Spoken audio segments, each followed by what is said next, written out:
वो भी व्यवस्था हमने कर रखी है। मैं इस मन से नहीं कहना चाहता, लेकिन कह ही देता हूँ क्योंकि बात अधूरी रह जाएगी। हमने आपके लिए भारत आदिवासी पार्टी का भी गठन करके दे दिया है। बराबर से एमएलए भेजा जयपुर के अंदर, वो अगर आपकी आवाज नहीं उठाता है तो पीछे हम लोग बैठे हुए हैं, उसको कीली लगाकर, जैसे अपने हल चलाते हैं ना, बेल को बार बार परोना घोसते हली घोसते, वैसे हम लोग बैठे हुए आदिवासी परिवार सामाजिक विंग बैठी हुई है और वहां आपकी आवाज उठाएगी। कैसे उठाएगी बताओ? 4 एमएलए आज की तारीख में जयपुर के अंदर पूरे आदिवासी क्षेत्र के आदिवासियों के लिए, एससी के लिए, दलित के लिए, माइनॉरिटी के लिए, संविधान प्रेमी, मानवता प्रेमी लोगों के लिए आवाज उठा रहे हैं। ठीक उसी प्रकार से संसद के ऊपर हमने एक सांसद भेजा है जो आदिवासी इलाके के लिए और आदिवासी रिलीजन कोड, धर्म कॉलम के लिए वहां डिमांड कर रहा है। ऐसे आदमी अगर हम भेजने में सक्षम हो गए तो निश्चित रूप से आदिवासियों को भला हो सकता है। नहीं तो 76 साल हो गए हम लोगों ने वोट दे देकर दूसरे को भेजा और उनके पेट पड़े हो गए खा खा कर। वो सारा आदिवासियों का पैसा भरा हुआ है, उनके पेट को कमजोर और कम करने का तरीका आपके पास ही है, मेरे पास नहीं है भाई। क्योंकि वोट देने का अधिकार या गोगुंदा में आप दे सकते हो, मैं नहीं दे सकता।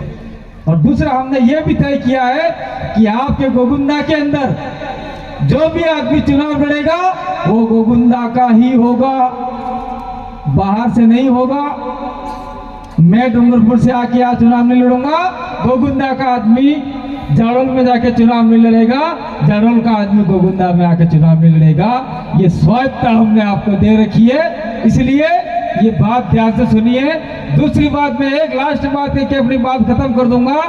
जिस प्रकार से हमारे बाप दादा पहले लड़ाई झगड़ा हुआ करते थे गांव के अंदर, तो थाने में हमारे लोग नहीं जाया करते थे, और आज छोटी सी घटना हो गई थाने के अंदर चले गए। आज थाने के अंदर भी आईपीसी को चेंज कर दिया गया है और भारत न्याय संहिता का एक नया प्रावधान ला दिया गया है। कौन सी धारा, कौन सा एक्ट, सारा गड़बड़ा हो गया। इसीलिए आप लोग अपनी परंपरागत व्यवस्था, न्याय व्यवस्था, कादिरा वड़हा न्यायटा जो करते हैं हमारे समाज के लोग, गमेती लोग, मुखी लोग, उनको बुलाकर गांव का निपटारा गांव के अंदर ही कर दो। ये संविधान में आपको दे रखा है। संविधान के अंदर यह फोटो आप लोग भूल गए, जयपाल सिंह मुंडा ने आदिवासियों के लिए पैरवी की थी और आदिवासियों ने कहा था कि 5वीं अनुसूची के अंदर आदिवासियों को अधिकार है। आर्टिकल 13(3) के तहत कहा था रूढ़ी और परंपरा को निश्चित रूप से मान्यता मिलनी चाहिए, तो संविधान में वो मान्यता मिल रखी है। और आपकी गांव की ग्राम सभा बनाइए, ग्राम सभा के मार्फत से आप लोग अपना जो भी झगड़ा है वो निपटाइए। पुलिस में जाने की जरूरत नहीं है, यहाँ पुलिस प्रशासन बैठा हुआ है। लेकिन मैं कहना चाहता हूँ आप लोग दिल पे बुरा मत लीजिए, आप नहीं तो दूसरा कोई न कोई 5 उंगलियां बराबर नहीं होती है। कोई न कोई आदमी तो ऐसा होता है, हमारे अंदर भी असामाजिक तत्व होते हैं, आपके अंदर भी गैर कानूनी को अंजाम देने वाले लोग होते हैं। वो कहते हैं किसने मारा, फलाने भाई ने मारा, तो तू केस कर दे भाई, तो 10 लोगों का नाम डाल दे, तू उसको बुला के तेरे भी 10 लोगों के नाम डाल दे। नाम डलवाने के बाद में दोनों पार्टियों को अलग बुलवाते हैं, कहते हैं सबके नाम निकाल दूंगा, एक आदमी का मुझे चाहिए 5000 रुपया।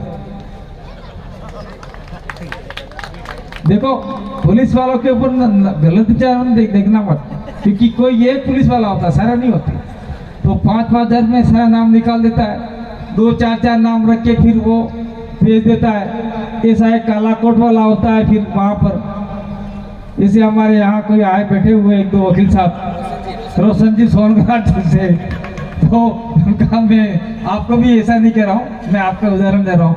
रोशन जी जो सोनघाट से होते हैं, ठीक है यार मैं तेरा ये कर दूंगा, वो कर दूंगा, पेशी पे पेशी, पेशी पे पेशी, पेशी पे पेशी। 5 साल निकल गए, जटा खाड़े पेरी थे, चप्पल भी घीस के टूट गए और न्याय आपको लास्ट तक नहीं मिलता।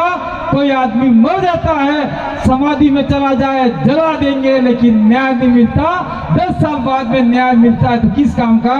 और हमारे बाप दादे व्यवस्था ऐसी है कि आपका न्याय कादिरा किया, 10 गांव के इधर 15-20 पंचायत के लोग बुलाए और बिठा के पूछ लिया, ये काम वो काम, ये काम गलत को गलत ठहरा दिया, तत्काल प्रभाव से कह दिया तेरे ऊपर इतना दंड, 5 पेट्रोल तूला, 10 पेट्रोल के तो पैसे ले लिए। अरे पुलिस वाले सुन रहे हैं, वो हमारा अंग्रेजी दारू नहीं हो भाई, मऊड़ी वाला। और फिर थोड़ा दंड लेने का लेके और वहीं सारा काम निपटा दिया। निपटा देने के बाद में दोनों को पाबंद कर दिया, अगर तुम लोग दोबारा झगड़ा किया तो दोनों को गांव से बाहर कर देंगे, तुम मर जाओगे, फिर जाओगे तो भी तुम्हारे घर नहीं आएंगे। अकेले अकेले चलते रहना, तुम्हारे शादी बच्चों के अकेले कराते रहना। गांव का आदमी गांव की ताकत से डरता है, गांव की ग्राम सभा से डरता है। वो ग्राम सभा आपको पुनः विकसित करनी पड़ेगी, तो ही आपके इलाके में ये जो IPC CRPC की धारा वाले लोग कम आएंगे।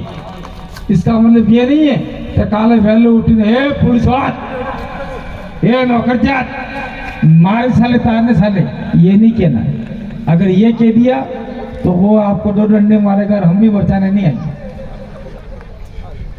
मैंने पहले ही कहा है, कानूनन तरीके से अगर आप सहायता करोगे, बात करोगे, तो कोई भी पुलिस वाला पहले आपको डराने का काम करेगा। और अगर पुलिस भाई अगर गलत है तो 1 घंटी मारिएगा, IG के पास कहना पड़े तो भी, और जयपुर कमिश्नरेट में शिकायत करनी पड़े तो भी। कांति भाई रात को कहो रात, दिन को कहो दिन, आपके सामने तैयार मिलेगा, निश्चित रूप से आपकी रक्षा सुरक्षा करेगा। लेकिन आप भी संवैधानिक तरीके लोकतांत्रिक काम करोगे तो। और दूसरी एक बात मैं कह के बंद कर देता हूँ, मैं जहाँ भी जाता हूँ, जहाँ भी मैंने आह्वान कर दिया कि मैं फलानी जगह पे आ रहा हूँ, तो यार क्या पता ही नहीं पड़ता है। जैसे ही मेरा नाम पढ़ते ही यहाँ हमारे MLA आ जाए, MP आ जाए तो भी पुलिस प्रशासन थोड़ा कम लगता है, लेकिन कांति भाई का नाम पढ़ते ही 4 थानों की पुलिस और बुला लेती। ये जगदीश नहीं, दिनेश बैठा हुआ तब छोटा बच्चा था हमारे बीच में, जगदीश मर गया। जगदीश को हम राणा पुंजा भील जयंती मना रहे थे और पुलिस प्रशासन जगदीश को उठा के ले गई। तो हमारे वहाँ पर एक CI साहब लेके आए थे, वो यहाँ डिप्टी बन गए कोटला के अंदर। बोले कांति भाई आप आ रहे हो क्या? कहाँ? पांडरवा। क्यों? पुंजा भील जयंती के ऊपर। तो मैं तो नहीं आ रहा हूँ, राजकुमार जी MLA थे वो आ रहे, तो वो तो आ रहे हमको पता, लेकिन आप आ रहे नहीं आ रहे हो। मैंने कहा उसके सामने क्या झूठ बोले यार, वहाँ नौकरी करके आए, मैं निकल चुका हूँ, खेरवड़ा आ चुका हूँ। तो उन्होंने वापस वायरलेस पे फोन कर दिया उदयपुर IG और SP साहब को, और SP साहब ने 4 थानों की पुलिस और लगा दी, जैसे कोई बड़ा मतलब लोगों को भड़काने वाला आ गया ऐसा करके। तो ये बात है, इसलिए आप लोग कतई घबराए नहीं। हम रात आपके साथ में दिन रात लगे हुए हैं, आपके हक अधिकारों के लिए लगे हुए हैं, जल जंगल जमीन की सुरक्षा के लिए लगे हुए हैं। इसलिए हम कहते हैं कि टाइगर अभी जिंदा है, मौत के मुंह से आया है और आपके लिए दिन रात एक करके रहेगा। आपने मेरी बात को सुना, समय का अभाव है, मैं थोड़ा ज़्यादा समय ले लिया लगभग, इसलिए 4 बजने आ गई है। बाबर जी बैठे हुए हैं, 2 आदमी और बैठे हुए हैं, कमलेश्वर जी डोडिया ठेठ मध्य प्रदेश सैलाना से एक MLA आपके बीच में आ रहा है। और एक बात इसको आप लोग रिकॉर्डिंग कीजिए, मैं अपनी बात को खत्म कर दूंगा। कमलेश्वर डोडिया, बढ़िया रिकॉर्डिंग करना भाई। कमलेश्वर डोडिया जो सैलाना रतलाम के एकमात्र आदिवासी पार्टी के विधायक है, और वो हॉस्पिटल के अंदर रात को सर्वे करने चले गए, बीमार थे, और डॉक्टर के पास में कहा, खुद डॉक्टर एक PSO साहब पुलिस वाले सरकारी ड्यूटी लगी है, उन्होंने कहा विधायक आए हैं, डॉक्टर साहब बाहर निकल कर उनका इलाज करो। तो डॉक्टर ने कमलेश्वर को गंदी गालियां दे दी, विधायक को।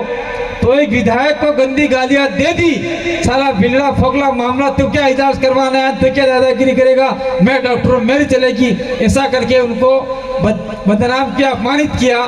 तो आम जनता का क्या हाल होगा मध्य प्रदेश के अंदर। इसलिए हमने तय किया है कि 9 तारीख यानी कल के दिन जिला मुख्यालय हो या जिला मुख्यालय नहीं जा सकता हो, लेकिन जाना तो पहले जिला मुख्यालय। जो जिला मुख्यालय नहीं जा सकता ब्लॉक मुख्यालय जिला मुख्यालय पे कमलेश्वर डोडियार के समर्थन में ज्ञापन देंगे। और 11 तारीख को जो भी मध्य प्रदेश रतलाम के अंदर आ सकता है, सक्षम है, तो आप लोग आइए, हम हमारे विधायक के समर्थन में वहां मध्य प्रदेश की सरकार को हिट पिला देंगे। ये बात है कि अपनी बात को अंतिम रूप देता हूं। बहुत बहुत धन्यवाद, आभार।